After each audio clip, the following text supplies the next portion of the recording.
আমন্ত্রণ দুপুরের বাংলাদেশে। শুরুতেই জানিয়ে দেব শিরোনামগুলো। আমি আমার মেয়েটাকে বাসায় রেখে কোথাও যে আমি যাব, পাশে একটা ফ্ল্যাটেও যাব, সেই নিরাপত্তাহীনতাই এখন আমরা। অপরাধ নিজে স্বীকার করে এবং আশেপাশের মানুষও দেখে অপরাধটা, আশেপাশের মানুষের সাক্ষী থাকে, তারপরেও সেই অপরাধের বিচার কেন দীর্ঘ হবে? শিশু রামিসার হত্যাকারীর দৃষ্টান্তমূলক সাজা দেখতে চায় দেশবাসী। বিক্ষোভ মানববন্ধন অব্যাহত, পুনরাবৃত্তি যেন না ঘটে সেই নির্দেশনা প্রধানমন্ত্রীর। এইরকম করে এক রামিসা না, বাংলাদেশের আর কোনো রামিসার জীবন যেন এরকম ঝরে না পড়ে, তিনি আমাদেরকেও সেইভাবে নির্দেশনা দিয়েছে। যে রামিসা হত্যা, নৃশংস হত্যাকাণ্ডের যে বিচার, এটা খুব দ্রুত হবে এবং সেটা সম্পূর্ণ রাষ্ট্র সেই বিচার দেখবে। চট্টগ্রামের বাকলিয়ায় শিশু ধর্ষণ চেষ্টার ঘটনায় অভিযুক্তের বিরুদ্ধে মামলা। 1 বছর পরেও ঝুলে আছে মাগুরায় আসিয়া হত্যাকারীর ফাঁসির রায়।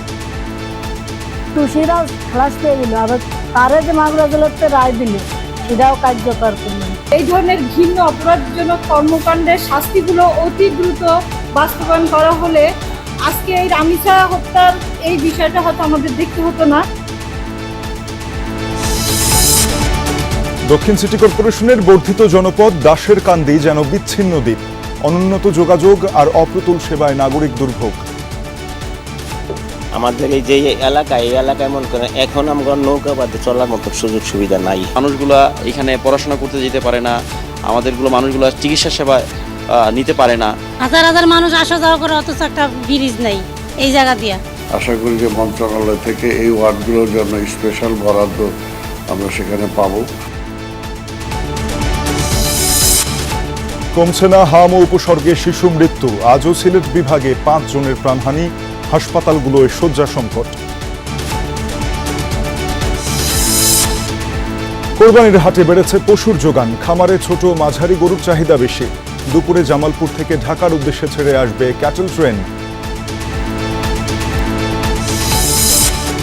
সরবরাহ সংকটের অজুহাতে রাজধানীতে মাছের দর চড়া। ব্রয়লার মুরগি ও ডিমের দাম বাড়তি, কিছুটা স্বস্তি ফিরেছে সবজি বাজারে।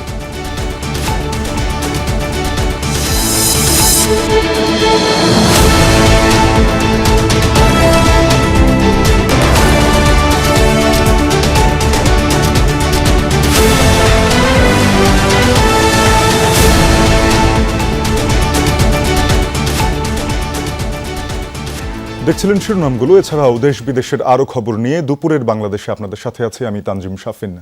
রাজধানীতে শিশু রামিসা হত্যার ঘটনায় পল্লবী এলাকায় এখনও শোকাবহ পরিবেশ। উদ্বেগ, আতঙ্ক কাটিয়ে উঠতে পারছে না পরিবার স্বজন ও প্রতিবেশীরা। সকালে রামিসার পরিবারকে সমবেদনা জানাতে যান বিএনপির সংসদ সদস্য সেলিমা রহমান ও নিপুণ রায়। সেলিমা রহমান বলেন, রামিসা হত্যাকাণ্ডের বিচার দ্রুতই সম্পন্ন হবে, রাষ্ট্র সেই বিচারের সাক্ষী হবে। সরকারকে বাধাগ্রস্ত করতে অনেক চক্রান্ত ষড়যন্ত্র চলছে, সবাইকে সচেতন থাকার আহ্বান জানান তিনি। 2 সংসদ সদস্য জানান, এই হত্যাকাণ্ডের মতো ঘটনার যেন পুনরাবৃত্তি না ঘটে সেই নির্দেশনা দিয়েছেন প্রধানমন্ত্রী তারেক রহমান। অবশ্যই বিচার পাবে রামিসার পরিবার। তারা জানান, গত 17 বছরে বিচার বিভাগের উপর আস্থা হারিয়েছে জনগণ। বর্তমান সরকারের বয়স কম হলেও আস্থা ফেরানোর চেষ্টা করছে। আর কোনো বাবার বুক যেন খালি না হয় সেই আশার কথা বলেছেন রামিসার বাবা। প্রধানমন্ত্রী যে আশ্বাস দিয়েছেন তার উপর আস্থা রাখতে চান তিনি।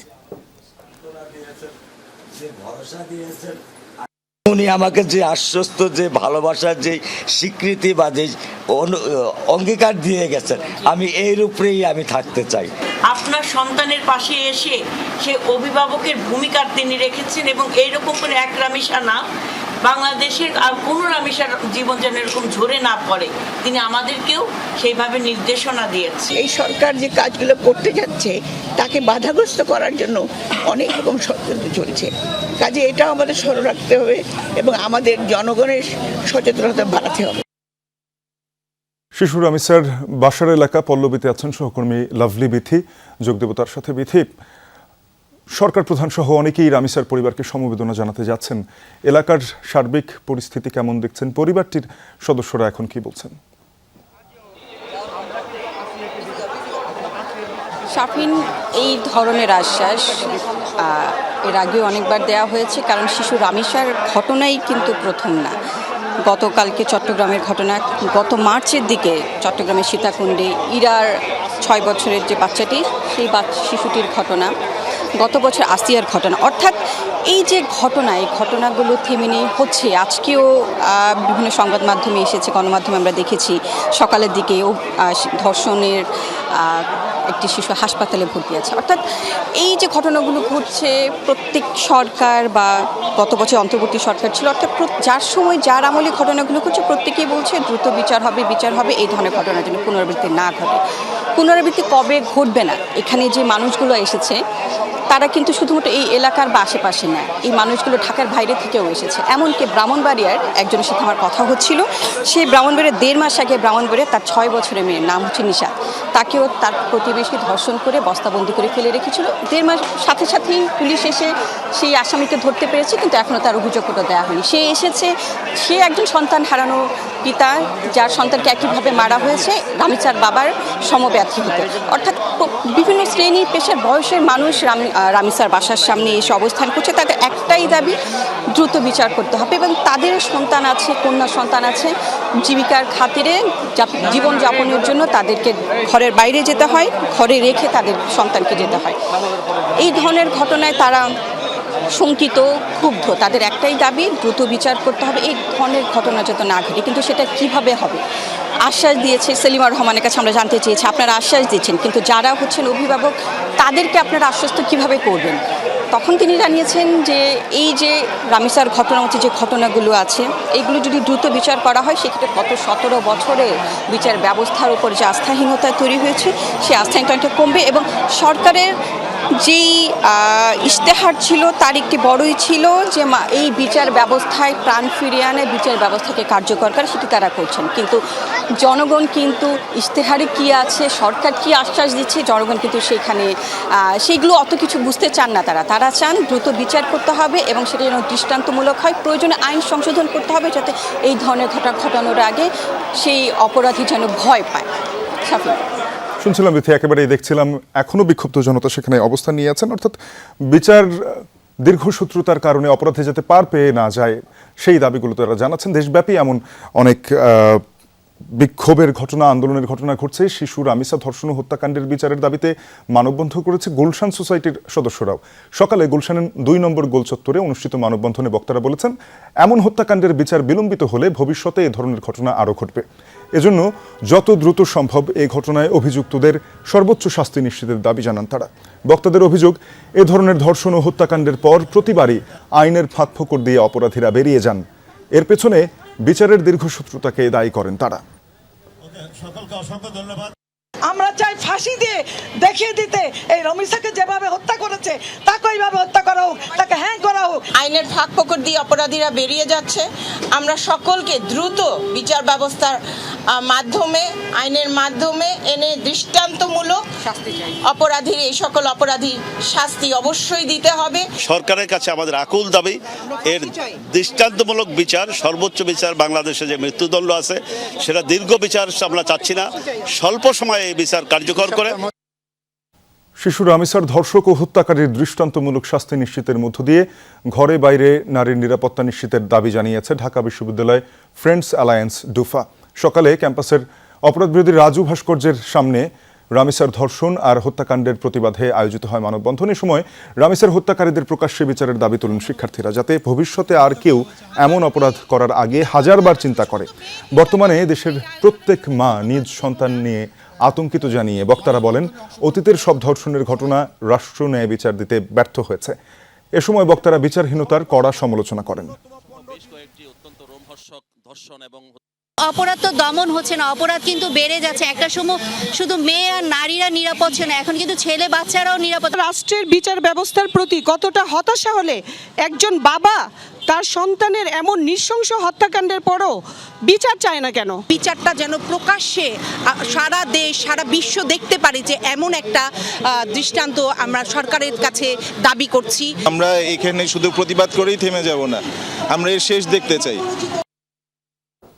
রামিসার হত্যাকারী সোহেল রানার বিচারের দাবিতে মানববন্ধন করেছে ইসলামী ছাত্রী সংস্থা। সকালে জাতীয় প্রেস ক্লাবের সামনে হয় মানববন্ধন। বক্তাদের দাবি, দেশে যেভাবে নারী শিশুর উপর নির্যাতন বেড়েছে তা উদ্বেগজনক। সরকারকে এসবের বিরুদ্ধে কঠোর ব্যবস্থা নেওয়ার আহ্বান জানান ছাত্রী সংস্থার নেত্রীরা। তারা বলেন, রামিসার ধর্ষক ও হত্যাকারীর দ্রুত বিচার নিশ্চিত ও সাজা কার্যকর দেখতে চায় দেশের মানুষ। সুষ্ঠু বিচার না হলে ভবিষ্যতে কোনো নারী শিশুই নিরাপদ থাকবে না বলেও মন্তব্য করেন তারা।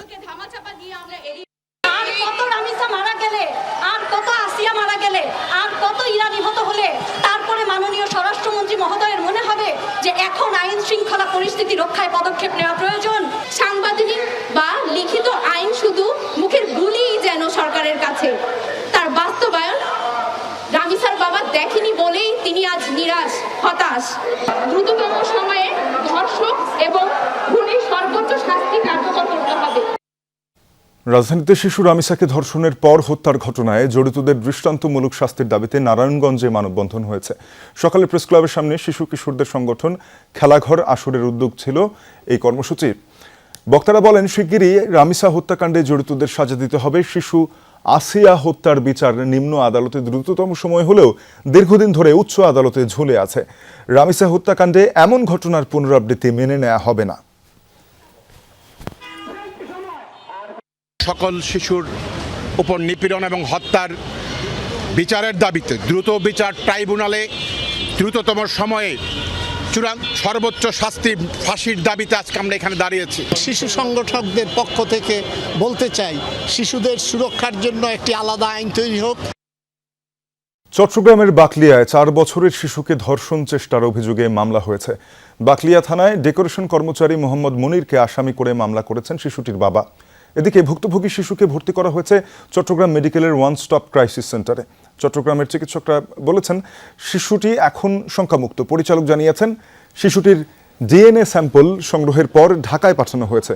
গতকাল বিকেলে চেয়ারম্যানঘাটা এলাকায় হয় এই ঘটনা। স্থানীয়দের অভিযোগ, শিশুটিকে দোকানে ডেকে নিয়ে ধর্ষণের চেষ্টা চালায় ডেকোরেশন কর্মচারী। পরে স্থানীয়রা দোকান ঘেরাও করে। অভিযুক্ত যুবককে পুলিশে নিয়ে যেতে চাইলে বাধা দেয় স্থানীয়রা। এতে সংঘর্ষ বাধে এলাকাবাসীর সঙ্গে। এক পর্যায়ে পুলিশের গাড়িতে আগুন দেওয়া হয়। কয়েক ঘন্টার সংঘর্ষে পুলিশ, সাংবাদিক সহ কমপক্ষে 15 জন আহত হয়েছেন। ডিএনএ আসতে রিপোর্ট প্রায় 1 মাস সময় লেগে যায়, যেহেতু এটা আমাদের ঢাকায় পাঠাতে হয়। ওখান থেকে আসতে প্রায় 1 মাস সময় লেগে যায়। আমাদের ডিএনএ যদি এটা যখন হয়ে যাবে তখন হয়তো আমরা আর এত সময় লাগবে না। মাগুরায় শিশু আসিয়া ধর্ষণের ঘটনায় 1 মাসের মধ্যে বিচার হলেও 1 বছরেও কার্যকর করা যায়নি আসামি হিটু শেখের ফাঁসি। অপরাধী সহযোগী 3 জনকেই আগেই বেকসুর খালাস দিয়েছেন আদালত। আইনজীবীরা বলছেন, বিষয়টি উচ্চ আদালতে থাকায় এখনই ফাঁসির কাষ্ঠে ঝোলানো যাচ্ছে না অপরাধীকে। পরিবার ও স্বজনরা বলছেন, অপরাধীদের সাজা নিশ্চিত করা না গেলে শিশুদের উপর পাশবিক নির্যাতন চলতেই থাকবে। না, মেয়েটা তো বড় বুদ্ধি হয়নি, কেবল 7 বছর যে 8 বছর পড়েছে। আমি ধরেন ওই সময় মারা গেল, তো অনেকেই অনেক কিছু করলো, অনেক আন্দোলন করলো, ছাত্রছাত্রীরা অনেক পরিশ্রম করেছে আমার মনির জন্য, কিন্তু সেই পরিশ্রম বিফলে গেছে। সন্তানহারা মায়ের চোখের জল শুকিয়ে গেছে। বিচার প্রার্থী আয়েশা বেগমের আরতি রূপ নিয়েছে ক্ষোভ আর হতাশায়।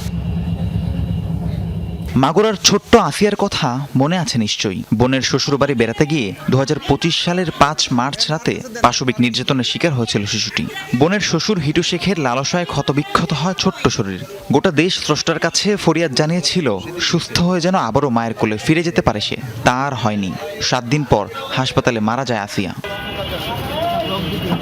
এরপর ধীরে ধীরে বহু সময় গড়িয়েছে। পুলিশ হিটু শেখ ও তার 2 ছেলে এবং স্ত্রীকে গ্রেফতারও করে। পরে আদালতে বেকসুর খালাস পায় 2 ছেলে ও স্ত্রী। সেই বছর 17 মে ফাঁসির রায় হয় হিটু শেখের, কিন্তু সেই রায় কার্যকর হয়নি এখনো। দোষীরাও খালাস পেয়ে গেল, আবার তারা যে মাগুরা আদালতে রায় দিল সেটাও কার্যকর করলো না। সরকার এইভাবে যে কাজ করতেছে, এই কাজগুলো ঠিক যাতায় কিছুদিন জেল খেটে খুনি বের হয়ে যাবে, কোন এক ফাঁকে এটা হারিয়ে যাবে। দীর্ঘ 1 বছরেরও বেশি সেই রায় কার্যকর হয়নি। আমরা আমাদের সবার দাবি, এই ধরনের ধর্ষণ এবং এই ধরনের ঘৃণ্য অপরাধজনক কর্মকাণ্ডের শাস্তিগুলো অতি দ্রুত বাস্তবায়ন করা হলে আজকে এই রামিসা হত্যার এই বিষয়টা হয়তো আমাদের দেখতে হতো না। কেন কার্যকর করা যাচ্ছে না ফাঁসির রায়? আইনজীবীরা জানালেন, আসামি পক্ষের আপিল উচ্চ আদালতে নিষ্পত্তির অপেক্ষায়, তাই কার্যকর হচ্ছে না মৃত্যুদণ্ড। ডেথ রেফারেন্সের জন্য মহামান্য হাইকোর্ট বিভাগে প্রেরণ করা হয়। ইতিমধ্যে উক্ত মোকদ্দমার সাজাপ্রাপ্ত আসামি বিজ্ঞ মহামান্য হাইকোর্টে অ্যাপিল দাখিল করেছেন। মোকদ্দমাটি চূড়ান্ত নিষ্পত্তির জন্য হাইকোর্টে অপেক্ষমান। শিশু ধর্ষণ ও হত্যা বন্ধে বিচারের পাশাপাশি রায় দ্রুত কার্যকরের দাবি স্বজনদের। রাহিম সারোয়ার, যমুনা নিউজ। বাসিন্দা ঢাকা সিটির, কিন্তু প্রতিদিনের যাতায়াতের একমাত্র ভরসা বাঁশের সাঁকো কিংবা নৌকা। একটি ব্রিজের অভাবে মূল শহর থেকে অনেকটাই বিচ্ছিন্ন, বলছি রাজধানীর আফতাবনগর লাগোয়া ডিএসসিসির ৭৫ নং ওয়ার্ডের দাশেরকান্দি এলাকার কথা। প্রতিদিন ঝুঁকি নিয়ে সাঁকো পারাপারে চরম দুর্দশার শিকার হচ্ছেন এই অঞ্চলের বৃদ্ধ, রোগী, শিশু কিংবা শিক্ষার্থীরা। দক্ষিণ সিটির প্রশাসক জানিয়েছেন, আসছে বাজেটে নতুন প্রকল্প নেওয়া হচ্ছে এসব এলাকার উন্নয়নে। এসআরএস আলীর ক্যামেরায় আরও জানাবেন ফয়সাল মাহমুদ।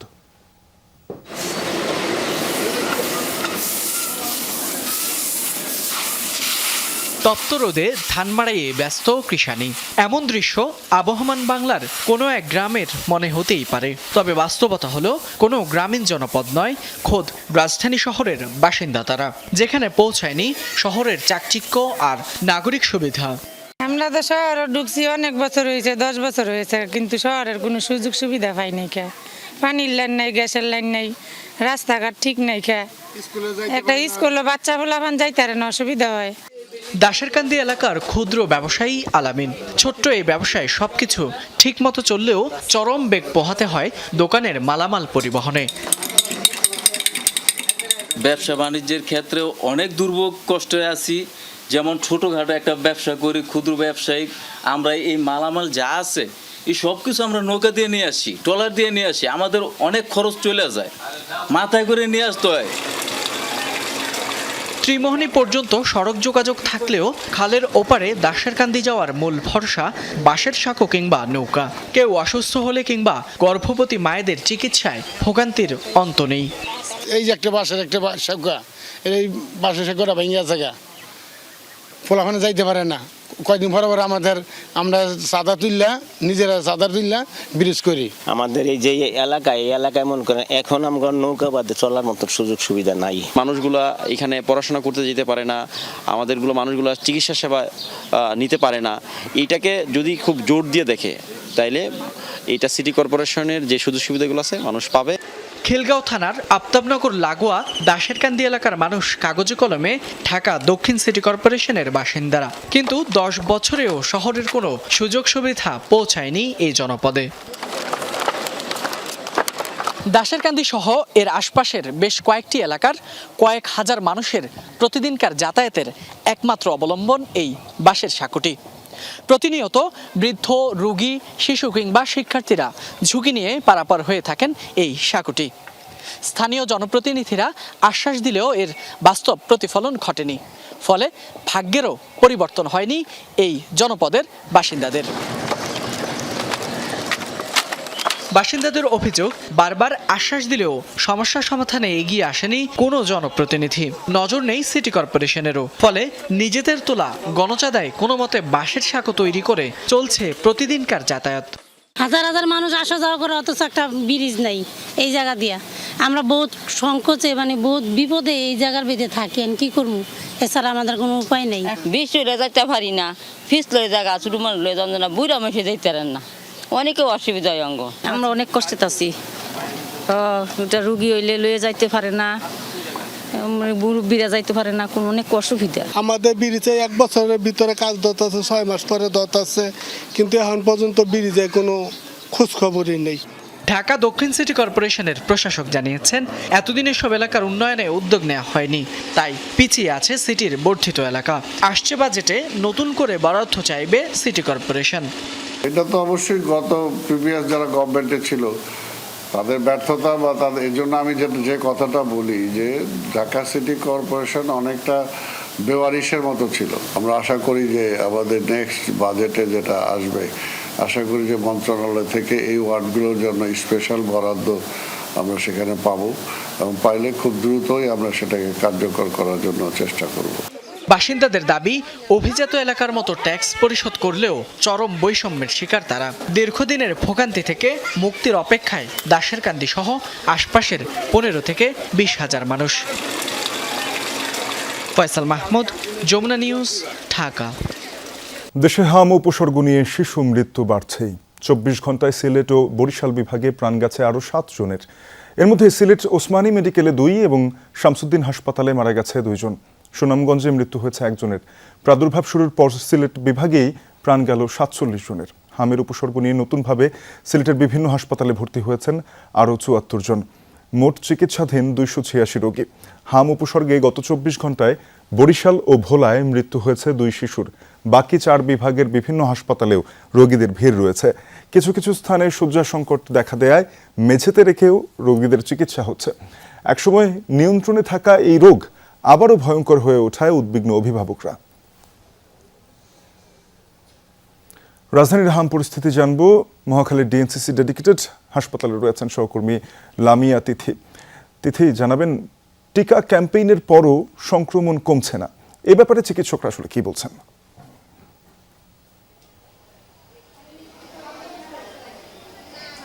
শাফিন, আপনার এই প্রশ্নটা দিয়ে যদি আমি শুরু করি, কিছুক্ষণ আগে চিকিৎসকের সাথে কিন্তু কথা হয়েছে। তাকে কিন্তু আমরা জিজ্ঞেস করেছিলাম যে টিকা যে ক্যাম্পেইন চলছে, টিকা দেওয়া হয়েছে 3 সপ্তাহ হয়ে গেছে, অলরেডি কিন্তু 21 দিনে পার হয়ে গেছে, তারপরেও কেন এই যে টিকা দেওয়ার পরেও কেন শিশুদের যে হামের প্রকোপ সেটি কেন কমছে না? তিনি কিন্তু বলেছেন যে এই প্রকোপ কমার পিছনে কিন্তু একটা কারণ রয়েছে, সেটি কিন্তু না হচ্ছে ইমিউনিটি সিস্টেম। মা এবং শিশু দুইজনেরই যদি ইমিউনিটি সিস্টেম কম থাকে তাহলে কিন্তু যেই টিকা দেওয়ার পরেও কিন্তু যেই টিকার যে কাজ সেটা কিন্তু শুরু হতে দেরি হবে।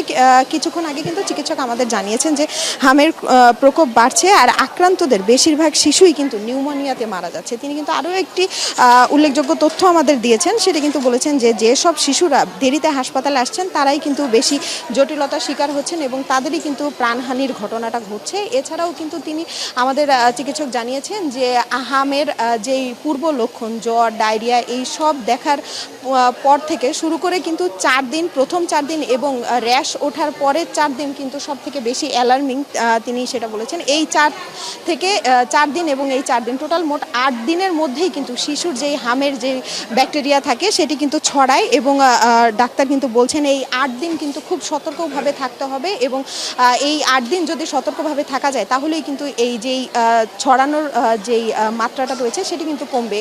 তিনি কিন্তু আরও বলেছেন যে আসন্ন যে ঈদ রয়েছে এই ঈদ ঘিরেও কিন্তু মানুষজন দেখা যাবে বাড়ি যাচ্ছে, বাড়ি যাওয়ার পরে কিন্তু এটা প্রকোপ আরও বাড়তে পারে। এর জন্য কিন্তু এখনই থেকে পূর্ব সচেতনতা নিতে বলেছেন চিকিৎসক। এছাড়াও বলছেন যে যেসব রোগীরা বর্তমানে আসছেন এখন পর্যন্ত তাদের কিন্তু বেশিরভাগ শিশুরই টিকা দেওয়া হয়নি এবং টিকা নিতে কিন্তু অনেকেরই দেখা গেছে এখন পর্যন্ত অনীহা রয়েছে, যেই কারণেই আসলে এই যে হামের প্রকোপ সেটি কিন্তু এখন পর্যন্ত সারানো যাচ্ছে না। এছাড়াও বলেছেন যে হামের যে পরিস্থিতি রয়েছে, যেই বর্তমান পরিস্থিতি, এই বর্তমান পরিস্থিতি কিন্তু একটু উদ্বেগজনকভাবেই কিন্তু এই হামের যেই আক্রান্ত হওয়ার সংখ্যাটাও কিন্তু দিনকে দিন বেড়েই চলেছে।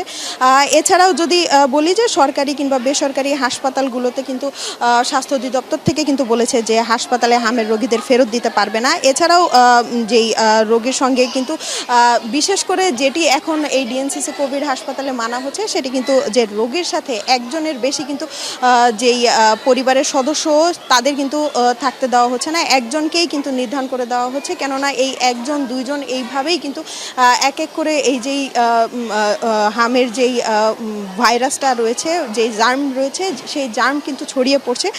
সব মিলিয়ে যদি বলতে চাই যে হামের রোগীদের 24 ঘন্টার মধ্যে কিন্তু যেই বিশেষজ্ঞদের একবার করে কিন্তু তাদের রাউন্ড দেওয়ার কথা রয়েছে সেটি কিন্তু দিনে 2 বার করতে বলা হয়েছে স্বাস্থ্য অধিদপ্তরের পক্ষ থেকে। এছাড়াও যে ডিএনসিসি কোভিড হাসপাতাল রয়েছে এটি কিন্তু সকাল থেকে কিন্তু প্রায় 100-র বেশি রোগী কিন্তু ইতিমধ্যে কিন্তু আসছেন এবং এখানে কিন্তু চিকিৎসা নিচ্ছেন। শাফিন, তিথি, ধন্যবাদ আপনাকে।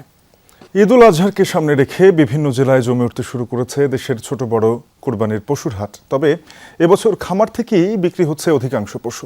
ব্যবসায়ীরা বলছেন মাঝারি ও ছোট গরুর চাহিদা বেশি। এদিকে পশু খাতের দাম বেড়ে যাওয়া এবং ভারতীয় গরুর আধিপত্যের কারণে দাম নিয়ে শঙ্কিত খামারিরা। ঈদ উল আজহার বাকি আর কদিন, এরই মধ্যে জমজমাট জয়পুরহাটের ছোট বড় পশুর হাট।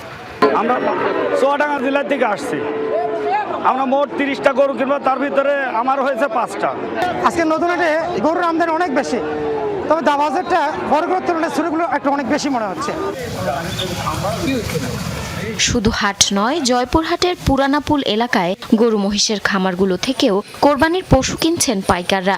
হাটের ঝক্কি ঝামেলা এড়াতেই বেছে নিচ্ছেন বিকল্প।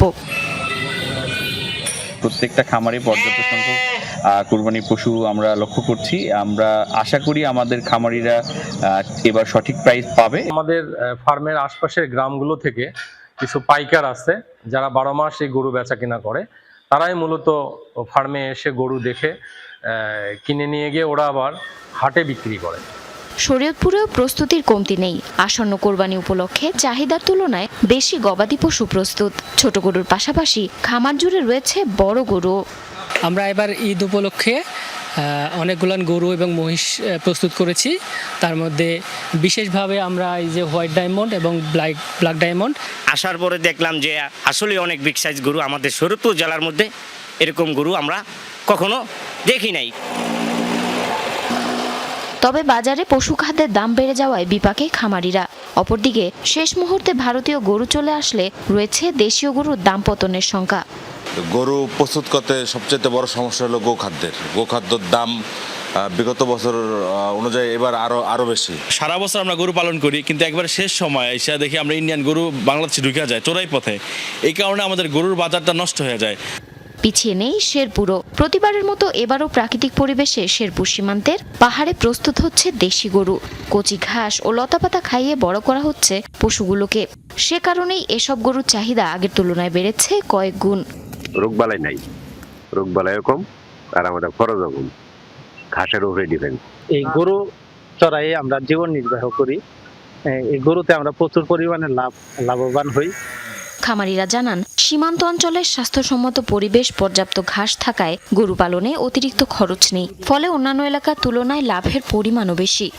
আমরা এই গরু লালন পালন করি, আমাদের আসলে 1 টাকা খরচ নাই। আমরা এই পাহাড়ের লতা পাতা গরুগুলা খাই, সকালবেলা আনি, বিকালবেলা নিয়ে যাই। দেশি গরুর চাহিদা বেশি, এলে আমরা আনকার নিয়ে বেড়াই। পাহাড় হাতি হতে আলাতনি করে। এবছর জেলায় কোরবানির জন্য 91,738টি গরু প্রস্তুত করা হয়েছে, যেখানে চাহিদা রয়েছে 63,740টি। জারিন অর্নি, যমুনা নিউজ। হাটের খবর জানাবো। নওগাঁয়ে রয়েছেন সহকর্মী শফিক ছোটন। জানাবেন জুমার দিন হাটে পশুর সরবরাহ কেমন, দাম নিয়ে ক্রেতা বিক্রেতারা কি বলছেন? আজকে সবচেয়ে বড় হাট এই অঞ্চলের চৌবাড়িয়া, নওগাঁর মান্দা উপজেলার। আমি যদি হাটের চিত্রটাই আপনাকে একটু দেখাই, যে ইতিমধ্যেই তীব্র রোদ গরম উপেক্ষা করে ক্রেতা বিক্রেতাদের উপস্থিতিতে সরগরম হয়ে উঠেছে পুরো হাট। এই পাশে বড় বড় গরু এসেছে, বিশেষ করে যেসব গরু 4 থেকে 4.5 মণ 5 মণ, সেসব গরুগুলো এক পাশে রাখা হয়েছে। আর এক পাশে রাখা হয়েছে তারও বড়, অর্থাৎ 8 থেকে 10 মণ 15 মণ পর্যন্ত ওজনের যেসব ষাঁড় গরু, সেগুলো রাখা হয়েছে।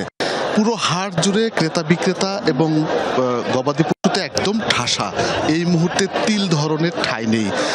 দেশের বিভিন্ন প্রান্ত থেকে খামারি ব্যাপারীরা এসেছেন, তারা গরু কিনছেন এবং এই অঞ্চল অর্থাৎ রাজশাহী, চাঁপাইনবাবগঞ্জ, নওগাঁ, নাটোর, জয়পুরহাট, এই অঞ্চলের খামারিরা তারা তাদের গবাদি পশুগুলো এখানে বিক্রির জন্য নিয়ে এসেছেন। দাম দর শুরু হয়ে গেছে এবং বেচাকেনাও টুকটাক শুরু হয়ে গেছে।